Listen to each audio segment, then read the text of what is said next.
नमस्कार। मॉनसून आ रहा है और साथ ही वो वायरल बुखार, खांसी, जुकाम वाली दिक्कतें भी। आज हम एक लेख देख रहे हैं, बारिश में वायरल बुखार से बचाव के 5 उपाय। हमारा इरादा है कि इसमें से वो बातें निकालें जो आम तो लगती हैं पर मॉनसून में खास हो जाती हैं। देखते हैं इन उपायों के पीछे की असल वजह क्या है। बिल्कुल। ये मौसम राहत तो लाता है, पर हाँ, इन्फेक्शन का खतरा भी बढ़ जाता है। और ये जानना ही काफी नहीं है, इन उपायों को समझना और अपनाना जरूरी है। तो स्रोत ने ये 5 नुस्खे बताए हैं। हाँ, तो चलिए शुरू करते हैं। पहला पॉइंट, पानी। लेख कहता है पानी उबाल कर पियो। ये तो हम सुनते ही रहते हैं, पर मॉनसून में ये इतना ज़रूरी क्यों हो जाता है?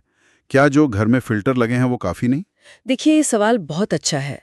असल में होता क्या है कि बारिश से ग्राउंड वाटर लेवल बढ़ता है और जो सतह की गंदगी है, उसके पानी के सोर्स में मिलने का खतरा वो बढ़ जाता है। अच्छा। तो इससे पानी में बैक्टीरिया, वायरस, प्रोटोजोआ जैसे जो सूक्ष्म जीव है, उनकी मात्रा बढ़ सकती है और हो सकता है सामान्य फिल्टर इन्हें पूरी तरह न हटा पाए। उबालना जो है वो सबसे पक्का तरीका है पानी को डिसइंफेक्ट करने का। इससे ये सब नष्ट हो जाते हैं, खासकर जो हैजा, टाइफॉइड, गैस्ट्रो वाले कीटाणु हैं। समझ गया। मतलब सिर्फ दिखने वाली गंदगी नहीं, वो अनदेखी कीटाणु ज़्यादा खतरनाक है। ठीक है, पानी के बाद फिर आता है खाना। लेख कहता है बाहर का खाना अवॉइड करें, घर का ताज़ा खाएं। इसमें क्या खास बात है, मतलब मॉनसून के हिसाब से? हाँ, तो मॉनसून में हवा में नमी बहुत होती है ना। ये नमी बैक्टीरिया और फंगस को पनपने का बढ़िया माहौल देती है। अब बाहर जो खाना बिक रहा है सड़क किनारे, हमें क्या पता कि वो सामान कितना ताज़ा है, सही बात है। कैसे रखा गया है, बनाते वक्त कितनी सफाई रखी गई है। ये सब सवाल रहते हैं। और मक्खियां भी तो बढ़ जाती हैं इस मौसम में, वो भी खाने को गंदा कर सकते हैं। घर का बना ताज़ा खाना और अगर गर्म हो तो और भी अच्छा, इन सारे जोखिमों को काफी कम कर देता है। अच्छा, तो हवा की नमी भी एक फैक्टर है खाने को खराब करने में। ओके। अब आते हैं पर्सनल हाइजीन पर, हाथों की सफाई। जी इस पर लेख का काफी जोर है। जी, ये कैसे रोकता है इन्फेक्शन? ये तो बहुत ही महत्वपूर्ण है। हम दिन भर में कितनी ही चीजें छूते हैं, अनजाने में ही सही।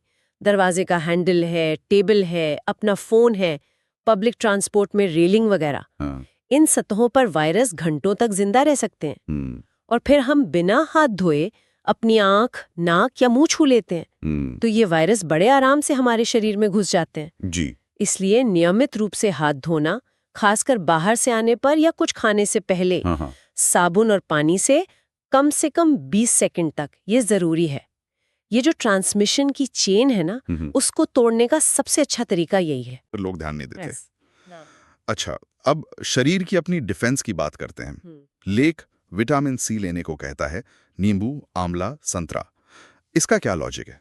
हाँ, तो विटामिन सी जो है वो एक बहुत पावरफुल एंटीऑक्सीडेंट है। ये हमारी इम्यूनिटी, मतलब रोग प्रतिरोधक क्षमता, उसको मजबूत करने में मदद करता है। ये वाइट ब्लड सेल्स, जो हमारे शरीर के सैनिक हैं, इन्फेक्शन से लड़ने वाले, उनके प्रोडक्शन और फंक्शन को बेहतर बनाता है। अच्छा। तो जब मानसून में इन्फेक्शन का रिस्क ज्यादा होता है, तब एक मजबूत इम्यून सिस्टम हमें बचाता है। या अगर बीमार पड़ भी गए तो बीमारी की गंभीरता कम रहती है। और नींबू, आंवला, संतरा, ये सब तो आसानी से मिल भी जाते हैं, नेचुरल सोर्स है। यानी ये सिर्फ सर्दी जुकाम तक ही सीमित नहीं है, ओवरऑल इम्यूनिटी बूस्ट करता है। हाँ। और वो आखिरी टिप, अगर बारिश में भीग जाएं तो फौरन कपड़े और जूते बदलें। ये सिर्फ इसलिए कि सर्दी ना लग जाए या इसका कोई और गहरा कारण भी है? नहीं, ये सिर्फ सर्दी लगने से बचाने से ज्यादा है। देखिए, होता क्या है कि भीगे कपड़ों में शरीर ज्यादा देर रहता है ना, तो बॉडी टेम्परेचर गिरता है। इससे खून की नसें सिकुड़ सकती हैं, खासकर त्वचा में और अपने रेस्पिरेटरी सिस्टम के ऊपरी हिस्से में। अच्छा। तो उन हिस्सों में इम्यून सेल्स का जो फ्लो है वो कम हो सकता है। इससे शरीर की जो इन्फेक्शन से लड़ने की क्षमता है वो कुछ देर के लिए कमजोर पड़ जाती है।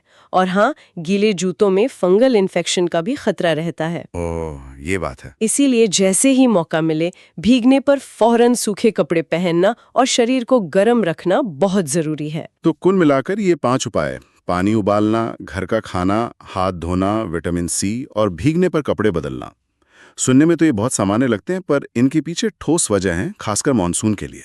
इनको अपनाने से शायद इस मौसम का मजा बिना बीमार पड़े लिया जा सकता है। निश्चित रूप से ये छोटी छोटी सावधानियां ही असल में बड़ा फर्क लाती हैं। और ये सिर्फ वायरल बुखार नहीं, बल्कि पानी से होने वाली या मच्छरों से होने वाली कई दूसरी बीमारियों से भी बचाती हैं। ये अच्छी आदतें हैं, हमेशा काम आती हैं। और जाते जाते हमारे सुनने वालों के लिए एक सवाल छोड़ जाते हैं। ये तो हुई व्यक्तिगत सावधानियां, पर क्या हमारे आसपास हमारी कम्युनिटी या मोहल्ले के लेवल पर भी कुछ किया जा सकता है? जैसे कहीं पानी जमा ना होने देना या मच्छरों को रोकने के लिए सामूहिक प्रयास। क्या ऐसे कदम सबकी सेहत के लिए और भी ज्यादा कारगर हो सकते हैं? इस पर सोचिएगा जरूर।